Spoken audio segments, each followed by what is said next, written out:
We're back, baby. It is the Daily Stripe. It's Tuesday, July 11th. We are already moving through July. Football is right around the corner, so we're going to talk some of that today. You can see it in the title. We need James Harden and Damian Lillard to be traded already, so we don't necessarily have to talk about it anymore, but it is hot in the news, so why not? But last night we had a very enjoyable home run derby, very exciting. Like father, like son, Vlad winning. Arozarena was great. Julio Rodriguez, the hometown hero, put on a show at least in the first round, and we had a bunch of other players show out. Nick, you had a bet that was pretty interesting in the home run derby. Would you care to keen our listeners in on it? The over-under on home runs? Yes. Yeah, I took the over-under on home runs hitting the derby, which was 276.5, and it smashed it. How early did you smash it? Because I think in the second round. I think in the second round. Because I think I checked before the finals started, and they were sitting at like 3-something. Jesus, yeah, that's crazy. And they set a record for the most home runs in home run derby. Mm-hmm. Yeah, they did. Do you guys think just some quick gut check reactions? Like Julio last year crushed it in the first round. He did the same thing this year, but then faltered as the derby went on. Do you guys think there's obviously you want to get out of the first round and move on, but do you think there's some merit to kind of saving a little bit of your energy for as the derby goes on? Yeah, without a doubt, but he was in a terrible position because he was going against Pete Alonso, who was the odds-on favorite, the two-time champ. So he had to hit as many as possible to make it out of reach for Pete. I mean, honestly, if he hit 30-something, I'm sure Pete could have caught him. Mm-hmm. Yeah, Alonso is a multi-time champ. What was the biggest surprise? I know mine was Adolis Garcia being eliminated early. He was my pick to win. My final was Garcia versus Alonso. Like, I mean, Adley Ruxpin was very surprising. I mean, it was awesome having his dad pitch to him, and he went off in his round and then flipped it to the right side in his bonus time and pretty much hit every single ball out. That was pretty cool. I think it was just the pace that he wasn't able to keep up with. I mean, really, the success you had in the derby, of course, you have to hit the ball well, you have to hit them out, but you're only as good as your pitching. You know, the guys who were hitting them out were the ones who had consistent pitching and quick pitching. I mean, Randy's guy was amazing. Obviously, Vlad's guy is amazing. I mean, it's his manager. So crazy. Your pitching is really what kind of does it for you. Adolis' pitching was terrible. It wasn't great. Yeah. And Pete Alonso's was probably the worst that I saw, just in regards to. Too, yeah. He had to go oppo a bunch of times. He had to go, and he did, which just demonstrates how much power that guy has. He took more balls dead center than any of the other competitors as well. But that's a testament to why Julio was able to hit 41 in that first round, because they were exactly where he wanted them. And you had the broadcast really keyed in on, a lot of it obviously has to do with who's throwing the pitches, but also where the catcher is placing the balls. And I mean, up and in a park that has a really shallow left field porch, if a guy can get around on it, you don't have to use your lower half as much, and you can kind of just muscle the ball out again and again and again. You do want that 30-second bonus, at least in the first round. You have to take 2 balls over 440, but Randy didn't get that bonus, I don't believe. And you look how far he went. So I don't necessarily think it's like, I'm not sure that Julio wore himself out in the first round. I think part of it is it's a combination of the pitching, of how tired you are. But again, like you don't normally have that luxury, like Nick's saying, when you're across from Pete Alonso and you're going first, you have to get as many out of the park as you possibly can. And even Adley thought, he was like, I feel solid about it when he hit 27, which was very respectable in the first round, but that's not safe. So all of these guys have incredible power. Maybe one guy less than the rest of them, although he has hit 26 home runs through the season thus far. I mean, he was going to lose too. Yeah, he even said I have no chance. You do it. But he didn't even take his time out. I mean, Nick, that happened because Mookie hits before Julio and he hits before Pete Alonso when he hit like 11 home runs, were you a little bit like, okay, Mookie, like take your 30-second break. Like we need as many home runs as possible if I'm going to hit this over. No, I wasn't too worried actually at any point. I was like, these guys are all hitting at least 20 home runs for the most part, besides Mookie. Like Adolis had 17, but everyone else was smashing it. So I wasn't really concerned. The thing that about Mookie is like he had no business being in there. It's nice that his wife said like I want him to, have said he's done everything in his career. This is one of the things that he hasn't done. Super nice, but not that exciting. You don't really deserve to be there. However, I understand that you have, 20 something home runs in the regular season, but it's not because you're a power hitter. You don't have raw power. He's just got the fastest hands, and he's got a quick twitch and he'll take you deep if you leave a fastball, right at his sweet spot. And they're even showing, I think the StatCast or whatever it may be before the Derby started. And I believe it was like where pitches are thrown or like where he hits the ball. And when he gets out in front of it, he hits all of his home runs that way. Nothing is like past like a certain amount of inches or something that he hits his home runs, opposed to every other hitter there, which just shows you that like they have raw power where they can hit the ball out no matter where it's pitched. Mookie needs it to be in the exact same spot. Yeah, well, if you go, it's a lot of good points there. I mean, first of all, there's the old saying, the faster it comes in, the faster it goes out. And Mookie's fast hands, a fastball coming in, Mookie can kind of take care of business, like you're saying, Nick. And also, he's the smallest guy there. So all these guys, their abilities to go out over the plate, like you guys were saying, Alonso is his ability to go oppo, but with balls coming on the outside, like these guys are so strong and so tough, and their ability to A, spray the ball, and B, cover a lot of ground with their length helps in this setting versus Mookie, who's a bit smaller and has to muster that power that he may not necessarily have. And, pitching Luis Robert, I felt like his pitching was great in round one and not as good in round two. But after you saw what happened in round one with him versus Adley, like both those guys combining for 55 and all you have to hit is 276, he probably felt pretty good after you saw for those first two guys.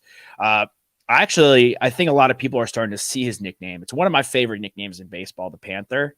I think it's just very fitting for Luis Robert. It's kind of swag. I feel like he's getting lost in Chicago a little bit. And we talk about him as a potential trade piece. Two nicknames under the charity stripe Twitter that I threw out over the past 72 hours. Randy Arena based off his cross arm pose, and Ellie the Jet De La Cruz because he stole home. That one got a lot of love. That one both got Arena got decent love, but the Ellie the Jet De La Cruz, I wanted to get your guys's maybe rank the nicknames out of 10, and we'll average the score before we move on to some basketball. I'll give you a 7 for creativity for Posarina, but when you first said that, I was thinking like opposition or like oppo. Okay. Posarina, so kind of confused me for a second, but and I think for Ellie, I'll give that a 9. Okay, cool. Toss. Yeah, I'll match the rating on Ellie. The 9 is very fitting. That shot, the snapshot of him stealing home is iconic. It's everywhere right now. Oh, the photo of the year. Yeah, it's a super cool photo. Posarina, I'm like I'm at a 3 or a 4 on that one. I knew you were gonna be a tough critic. Thank you, Nick. I also didn't get the bit. I thought it was like you're calling him a poser because you like actually don't think he's that good. You're not buying. No, I think he's sick. So I get that, but now Nick, myself, and you have taken 3 different things from the nickname, and because of that, I can't say that it's a good nickname because no one knows what it means. Fair. I thought with the pose that he typically does, but maybe we need to see him do the pose more. In the national spotlight. I actually love a Rosarena. Was he my MVP? I think it was my MVP dark horse this year. It's not going to happen, but that was my pick for MVP dark horse. I wanted him to hit with the boots on. The boots are sick. Thank you for bringing up the boots before we get into NBA, because it's cool that like we're getting to see the personalities of the players more this year, and we're getting to get like the best thing that the NBA has done, and it's helped them and hurt them throughout the past couple of years. It's such a star-driven league. Like we know the stars. The stars are vocal. Do I think Bo Bichette did a good job on the mic yesterday? Not really, but that was like the right idea. like giving the guys the microphone, letting a Rosarena wear the cowboy boots, like all of it's like interviewing these guys. And what was your gripe with Bo Bichette? He just didn't really do much on the mic, but he seemed cool. Like he's like his. I think JD was funny. Yeah. Bo's swag is next. He's definitely top 10 swaggiest players in the MLB. His swag. I thought it was cool that like he clearly he doesn't. A haircut, you said? There's a loss in translation between him and his teammate Vladdy, but they still are boys, and you could still see that. Like they still dapped each other up, even though Bo wasn't necessarily like on the same wavelength and understanding everything that was being said, not only by Vladdy but all the other Spanish-speaking MLB players that surrounded Vladdy when he was taking his breaks. But it's a cool event and a unique event in the sense that you actually can talk to those guys like in between in the 30-second break. And it's an event that gets the rest of the MLB players who aren't competing involved and excited to watch these guys. And that's the one other thing that I had from Mookie's standpoint is like, he clearly has never done a home run derby before. Right. And that's one thing that isn't necessarily talked about is like, how many of these guys actually practice doing that? Because a lot of them take BP and they're trying to take the ball 460 feet like Sammy Sosa used to do, before he would actually start a full 9 innings. So that was one thing I found really, really interesting is like Mookie is like, if there's a ball outside, like he's going to take it oppo and he's going to try and line it, down the line so he can turn that into a 2 or 3 bagger. And that's just kind of how his mind works. So like seeing how these guys approach the game, the only way you get that is if you have those commentary, the interviews from JD. And obviously like I wanted JD to just grab the bat and take a few swings. Cause at that point we had seen enough from Mookie. That's what they were saying. They're like, if this was like WWE style, like could he tag you in? And he's like, I wish. Yeah. He should have just done it. He actually should have just done it. It would have been funny. The only guy that definitely practices is Alonso. Alonso wants this. He wants it too bad. Like now he wants it every too day, bad. dude. That guy, he loves this event. He loves this event. I did have on our list though. I know I've been teasing the NBA heavily in the title and coming up, but quickly, one wish for the second half of the MLB season you guys have as a whole from just like an overarching baseball view, and then maybe one wish for your personal teams other than the obvious, just to turn it around, maybe a bit more specific, unfortunately, for your pods, Nick. I mean, that's really the only thing you could say right now about a team that is like not performing to what they should be. I mean, I guess I could just say put it all together at the same time, because at the early start of the season, our pitching was stellar, right? Our bullpen was amazing. Offense couldn't get it going. Now, starting pitching has been great. Offense has been great, but the bullpen is faltering. They don't have a clean game in the last like 30 games or something. They are just blowing it left and right. So in a broader way of saying turn around, put it all together at the same time. There's not much you need to do on the roster. Maybe DFA Matt Carpenter because he's useless. I mean, they DFA'd Nelson Cruz before him, probably because he had a smaller contract and Carpenter's owed $6 million each year. But whatever, you're owing almost $1 billion to 4 guys already, so it doesn't really matter. Like, just let that money go. Give that roster spot to someone who can actually produce. Add a DH, maybe Candelario from Washington, and then go shore up the bullpen. Go get some arms. Go get Lang from Detroit. Go get Jordan Hicks from St. Louis, and then or if you're not going to do that, just let bygones be bygones. Get rid of Snell. Get rid of Hader for what they're worth right now if you're not going to make the playoffs, and then maybe even entertain a trade for Soto.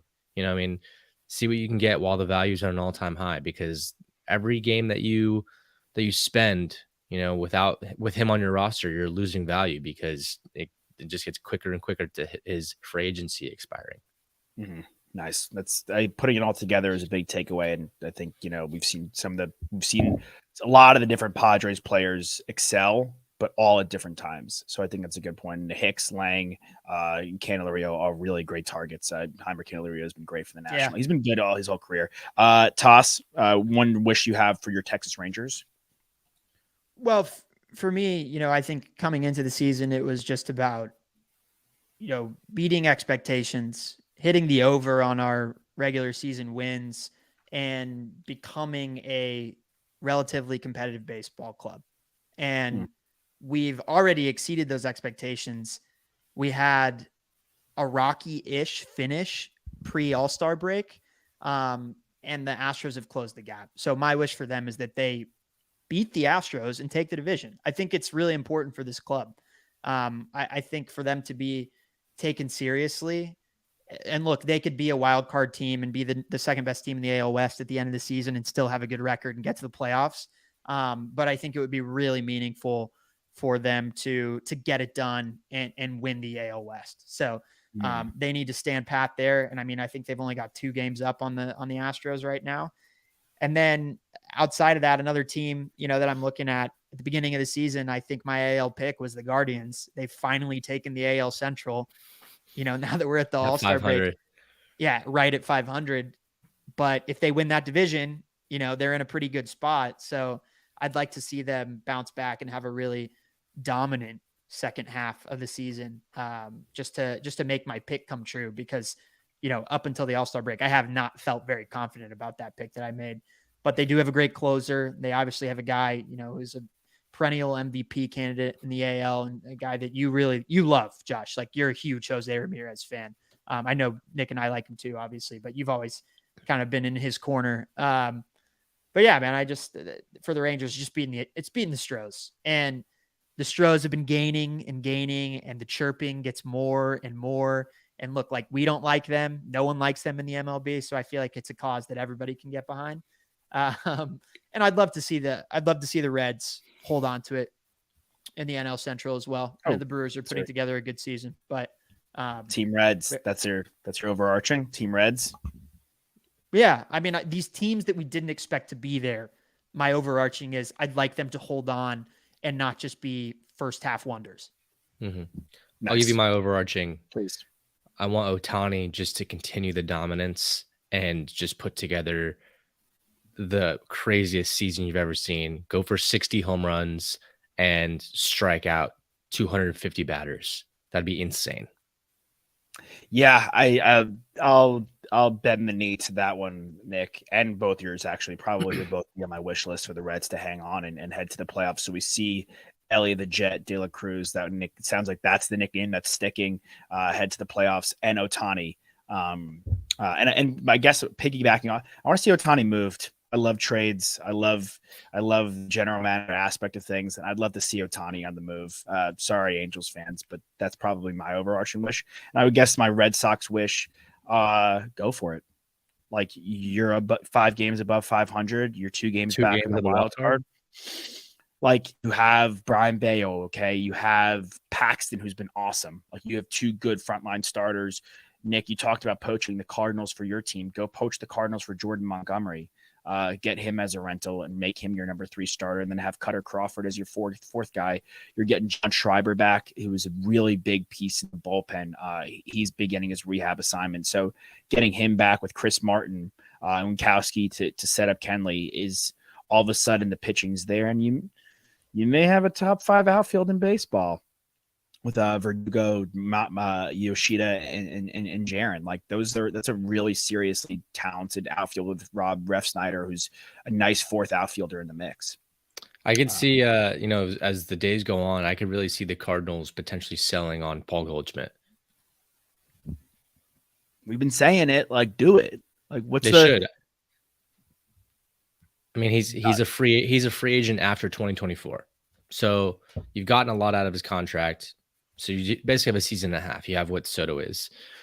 It's not that high of a contract. I mean, his base salary each year is $22 million. He's got a $4 million signing bonus each season. So $26 million, to your team cap. And that's like less than what Machado is making. That's less than what Soto is making. That's less than Tatis and what Bogarts are making. Like, this guy can help you win a World Series if you're a team that's right there. So I think that's a guy to really look out for.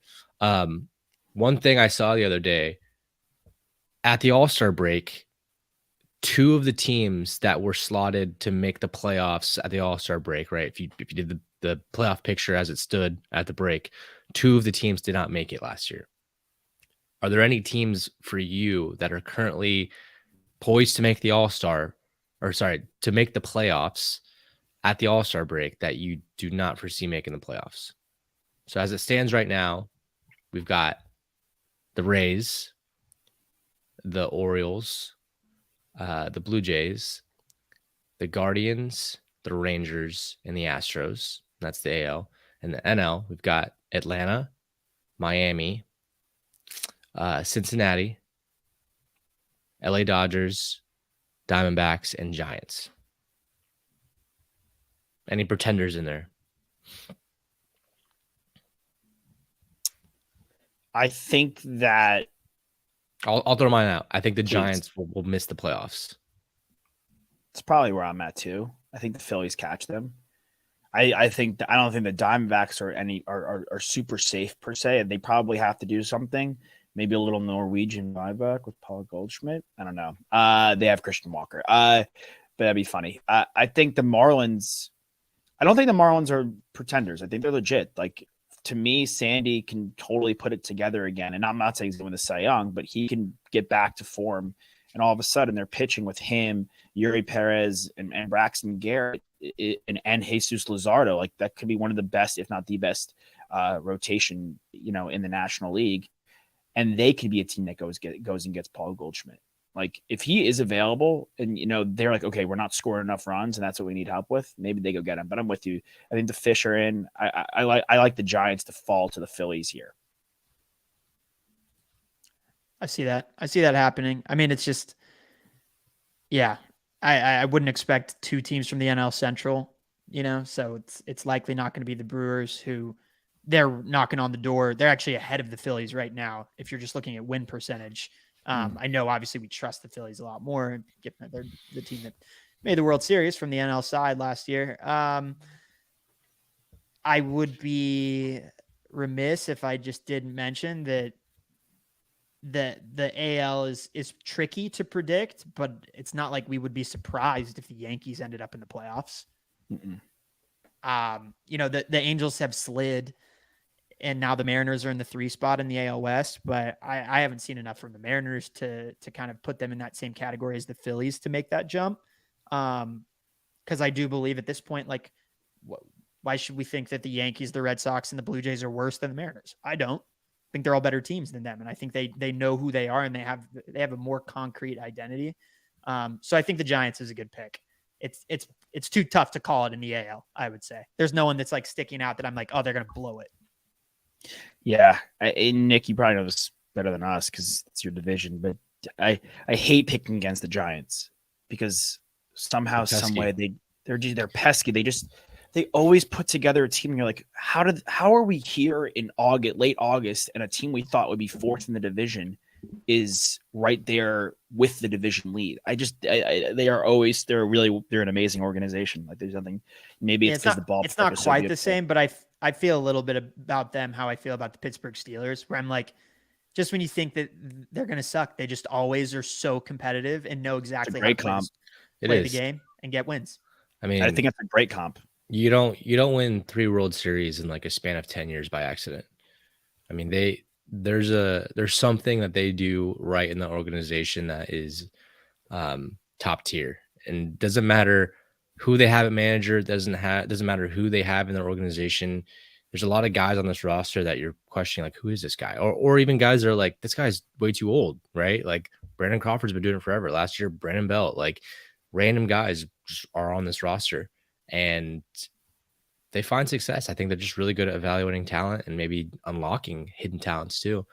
When they're down, at the bottom of the division, they don't stay down there very long.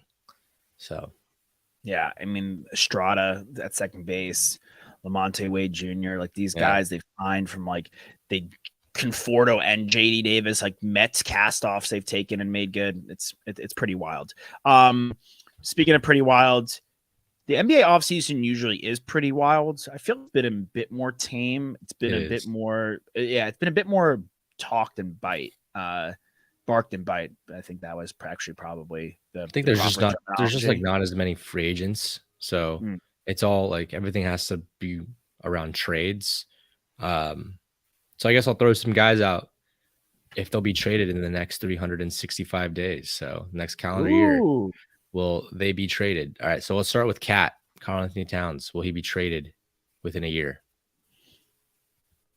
Yes. Josh, you go first.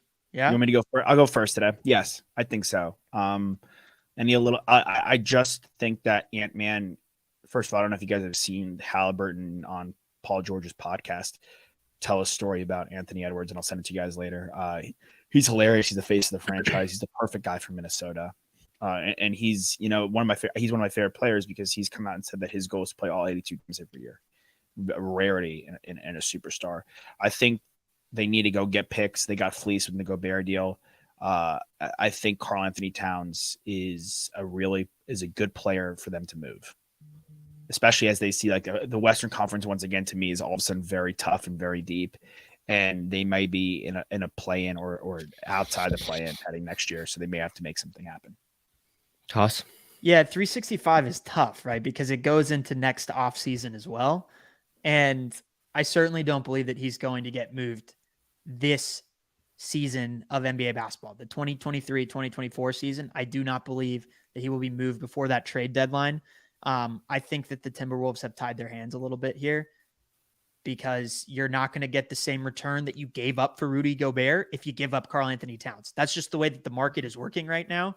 And, it's just, again, an abolishment on the original move that you made to bring Rudy Gobert in. I know you signed Naz Reid for that contract, but it's a flexible one that you could get off if you need to. And they had 3 bigs on their team last year. So you don't think that they have the intention of rolling those same 3 guys out this season. They have to give, in their minds, I can see them talking themselves into giving time to Rudy Gobert, Anthony Edwards, and Karl Anthony Towns all being on the court together. I think it's a mistake. I'm with you, Josh. I think they should move Karl Anthony Towns. I just don't think that they will.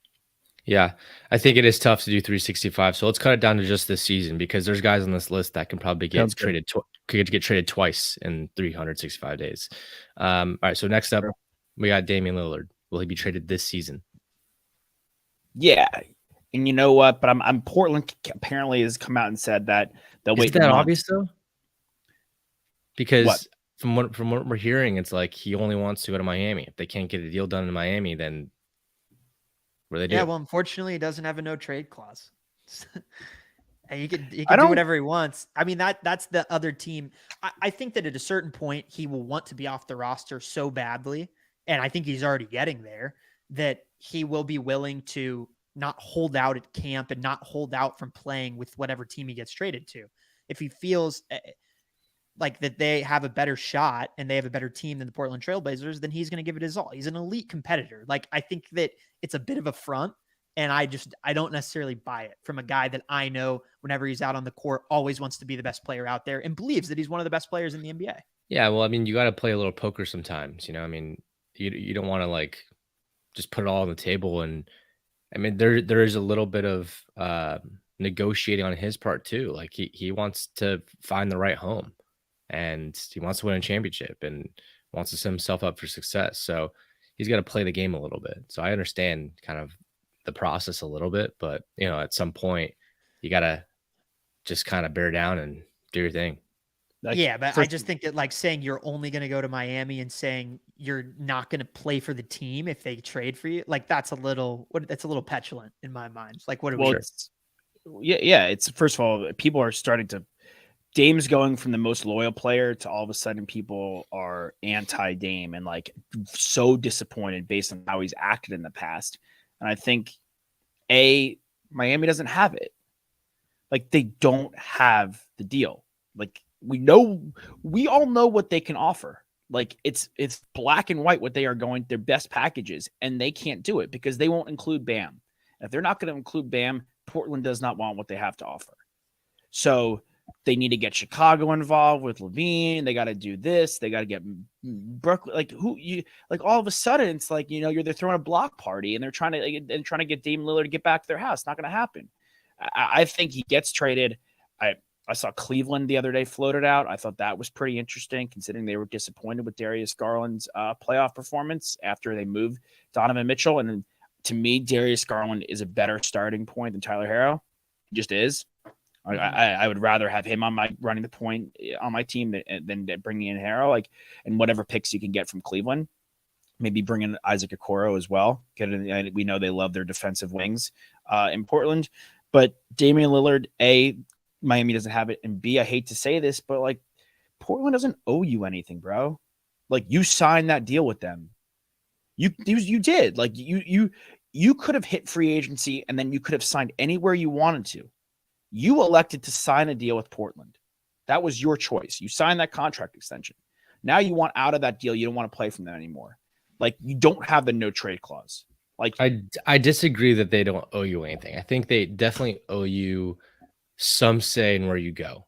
In the NBA, it's not like it's different because like if you're the face of a franchise for years and you've driven revenue to them, yeah, you've got a lot of money from your contract, but not as much money as you made that team. I mean, he's been the face of Portland sports, not just basketball, because that's really all they have. He's been the face of Portland for years. They owe him a little bit. But they're not going to just ship him off to like Charlotte. Of course, they're not going to do that. They're not going to do that because they're by already negotiating with the contending teams. That's enough. Sure. They don't owe him to get him to Miami. They owe themselves to get the best deal they possibly can. Now, is it their fault for putting themselves in this position by signing Grant, by not trading Damian Lillard when they probably should have a year and a half ago? Yeah. But I don't think they're not going to do what you're saying to get into Charlotte, but I think they don't owe him per se. And Charlotte's not going to give as much up for him. Why would they? Right. Yeah. In comparison to a team that's on the fringe of contention. Yeah. But I agree though. We both agree he's going to get traded. Though. Cool. Moving on. Probably the second most talked about trade player this offseason, James Harden. Will he get moved this offseason? Yeah. No, actually, I'm changing. I saw him at the white party. He's looking cozy at the white party with Embiid and Tobias and Grantwell. No, I think they work it out. I think if he was going to get moved, they would have done it. Or like we know what deals are around. Like if he was going to get moved, I think it would have happened already. I think he tries it one more time with a new coach. Yeah, I mean, I think it's in a situation that's very favorable to James Harden. And even though it looked as though he wanted to be traded, like the GM of the team is Daryl Morey, who has a great relationship with, and Joel Embiid is the superstar and face of that franchise. And Joel likes him. 2 days ago, he said, like, I think he said something to the effect like, we're going to be boys forever. Want him to come back so we can go out and accomplish what we want, which is to win a championship. So hopefully his mindset can be changed. That was a direct quote from Joel. So he's definitely feels very differently than he did about Ben Simmons, and Doc Rivers did about Ben Simmons when, Simmons put up that abysmal performance in the playoffs. So this is not a guy in Joel Embiid who is set in stone that he wants the franchise to move on from James Harden. And if he wants him out there, the alternatives as to what you could flip him for, it could be broken into a couple of players, but is that as good as James Harden at his best? Once again, he underperformed when push came to shove against the Boston Celtics in that Game 7, and he kind of buckled down to the pressure as he has multiple times in the playoffs.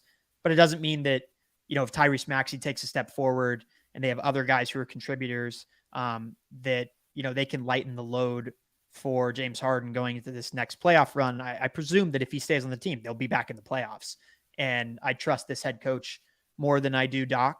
I like Nurse a lot. I think he has a good idea of how to manipulate his team in a way that allows them to win as many games as possible. So I'd like him to stay there. I know, like, for him, it's kind of the Damian Lillard situation without saying, I want to be traded to the Miami Heat, but he wants to be traded to the Clippers if he's getting traded. And I just don't think that the Clippers are willing to move off of Paul George to bring in James Harden, which I assume is, probably the core piece of the package. Although I think that in regards to the 76ers, Maxey, Paul George, and Joel Embiid is very enticing to me. But if the Clippers aren't going to make that move, I don't know where else you go. So I think you run it back.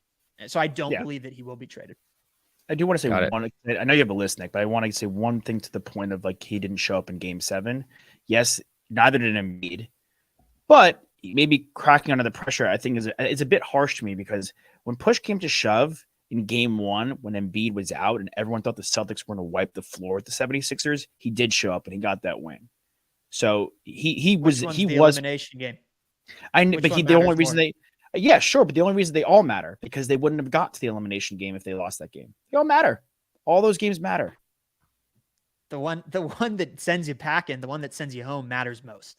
They would have been sent packing if they didn't win that game 1.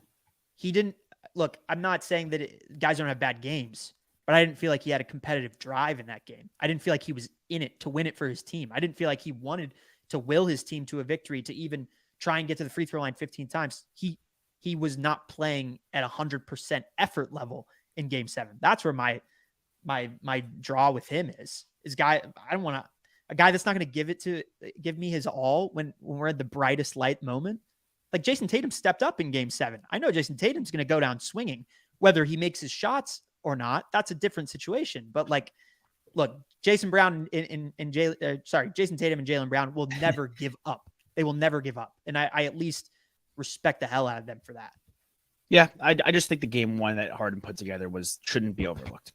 Blinded by the light, buddy. As you are with him. That's how it goes. All right. Let's move to these next few more quickly. So Pascal Siakam with the Raptors. Yes. Yeah, I agree.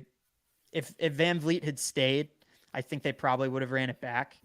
But I think that they're going to have to try and blow things up here. I don't know what it's going to look like. They're in a weird position.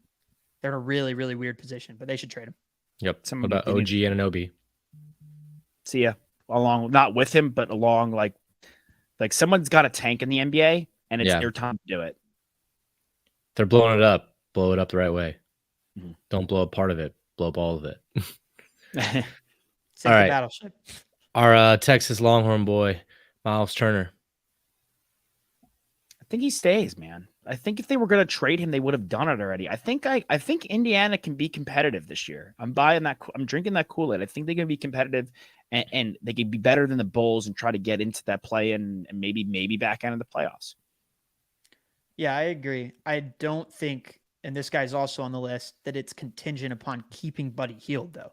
I do think Buddy Hield could easily get moved before the deadline. You can replace shooting a lot easier than you can replace a versatile big who's a defensive anchor like Miles Turner, who can also shoot.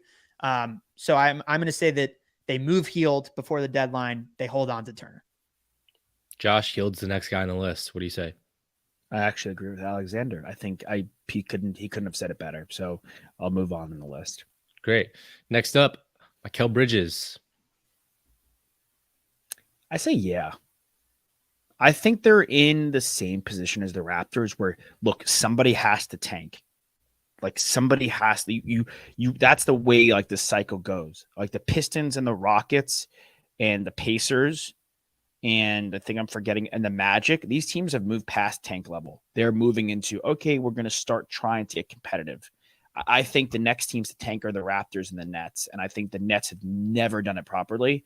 And I think the way Bridges played for them at the end of last year and the way he'll play into this upcoming season, you're going to get an arm and a leg for him. So I would cash in. I actually think cashing in at the end of the season is a lot more advantageous. Let him go play, get an all-star under his belt, build up his stock, and then move him afterwards if you're going to. So I don't believe that they trade him. I think that they want to see if this guy can become their number one. So I'm going to zag there. Also interesting. I just saw a video and I'm just throwing out there with Buddy Hield since 2020. He is one of the guys that has made the most 3-pointers, the top 3 guys that have made the most 3-pointers besides Steph Curry. It's him, it's Klay Thompson, and it's him, it's Jason Tatum, and it's Damian Lillard. Well, this next guy on the list also makes a lot of 3-pointers. Bojan Bogdanovic. Is he going to get moved? Yeah, just because he's a little older. And they have size. They just signed Isaiah Stewart to that massive deal yesterday. They have Jalen Duren. They have Wiseman. They have Marvin Bagley III. They have Thompson in the mix. Cade Cunningham. They have a lot of young guys that need to get run. Do I think Bogdanovic is valuable and he adds a lot to that team? Sure. Do I think they're contending this upcoming season? No. So I think getting some picks back and getting some stuff back for Bogdanovic and moving him to a team that needs, like you're saying, Nick, that could score. I think he gets moved this season. I'm going to say that they hold on to him and they keep that wing shooting to surround these young guys in a piece that you don't have to see what it turns into, or you know exactly what you're getting from him. And he's going to be a 40% 3-point shooter. He's going to be an 18 points per game guy. I think that consistency and just reliability is something that you can't often have. And it's something that you saw as a big desirable for the Houston Rockets in free agency. It's why they went after Dylan Brooks. It's why they went after Fred VanVleet. I worry about the development of a really young team when they take away veterans who know how to get it done in the NBA. I certainly think what you said could happen, Josh. They could easily trade this guy before the trade deadline and, get a first round pick. I feel like they would have done that last year though. And I feel like the market wasn't there enticing enough for them to be like, okay, this is why. And so they'd rather just write out his contract, get that cap space, go then and sign another veteran at probably around the same rate, or use some of it for, Ivy, Cunningham, these guys who are going to have big contracts coming up when they get to their second contract. So I'm going to say that they hold on to Bojan. Word. It's my list. Let's move on to NFL. You have a list for us for NFL, yeah? I do have a list for you guys for NFL. Pascal Siakam to the Pistons. That could kind of maneuver things around, and that's just a hot take right there. They could move off Bogdan, but get Siakam. I do have a list. We'll probably break it up. We'll do one today, one tomorrow, because we have a few minutes left here on our stream. Well, do you guys want to play the guessing game first, or do you want to play a list first? I'll leave it up to you, boys. What's more fun? What would you have more fun doing? You guys know I love a good guessing game with y'all, and you guys kind of kick my ass in the baseball. Yeah, we might make slight work of it. We might be able to fit both in because it'd be too easy. It was too easy. Okay, sorry. Give me 1 second. 1, 2, 3, 4, 5, 6, 7 teams in NFL history do not have an MVP winner. Who are those teams? 7 teams in NFL history. That's a lot of teams. Mm-hmm. Okay. The obvious ones you could take out. You could take out, the Pats. Chargers had one. Chiefs had one. Yes. Have the... I don't believe this is my first... I don't think the Jags ever had one. Jags never had one. They're two. That is one of the teams, correct. Nick. Houston also has not. Correct. 2 out of the 7. I don't believe the Buccaneers have had an MVP. Okay, Alexander. That's 3 of the 7. Has Cleveland ever had one? Cleveland has Jim Brown, had right? it. Yeah. Cleveland's had an MVP. Have the New York Jets had one? Good guess. No, they haven't. Mr. Nicky Quick Work Kreider here. Great guess. You have 3 more. Okay, let's think about... I'm going to go with the Detroit Lions. They have had an MVP. Barry Sanders? Correct. Have the Cards had an MVP? They have not, Alexander. 2 more teams. Cool. Nice. These are the 2 tougher teams, I would say. Carolina Panthers. No, Cam Newton, buddy. Oh, that's right. Yeah.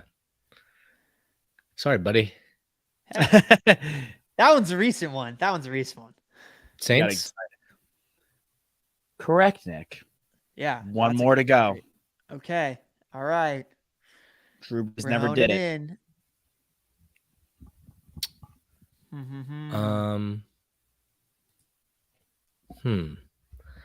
Just trying to think of great quarterbacks and if they even got it done with their teams. Go, yeah, exactly. That's that. But that was that. You would have cut the red herring was Drew Brees. He never won an MVP with New Orleans. Yeah, he has the stats, but never won the MVP. So to quickly, as you're thinking, Cardinals no, Texans no. Is this a team that has? Is this a team that has changed their name? This is not a team that has changed their name. But love the outside the box questions. Is it the Vikings? No, Adrian Peterson, right? Okay, yeah. Yes. I love how you say the guess and then quickly just say the MVP before I could even say yes or no. I just forget. I know, but then you remember. So and I remember. The Raiders. No, wait. The Raiders have an MVP. Gasol. What No, does this team? Yeah, maybe. Yeah, but Rich Gannon's their last MVP. I'm looking at their last MVP. Does this team currently have two guys on their team that could win the MVP? No. One guy, one very viable candidate. One viable candidate that could for sure win the MVP. The Bengals. No. The Bills. No. The last guy to win it for the Bills was Thurman Thomas. The last guy to win it for the Bengals was Boomer Esiason. Boomer. Okay, I'm just thinking about divisions here, Nick. This is why I knew it would be hard. This is like it's not a team you would think. Oh, we already got the AFC North team because we know that the Ravens have won, and we know that the Steelers have Tennessee Titans. Tennessee Titans because they changed their name. They changed their name. And Derrick Henry. Derrick Henry did not win the MVP. Their last MVP, though, was in 2003 with the late, great McNair. McNair. The Eagles. Done.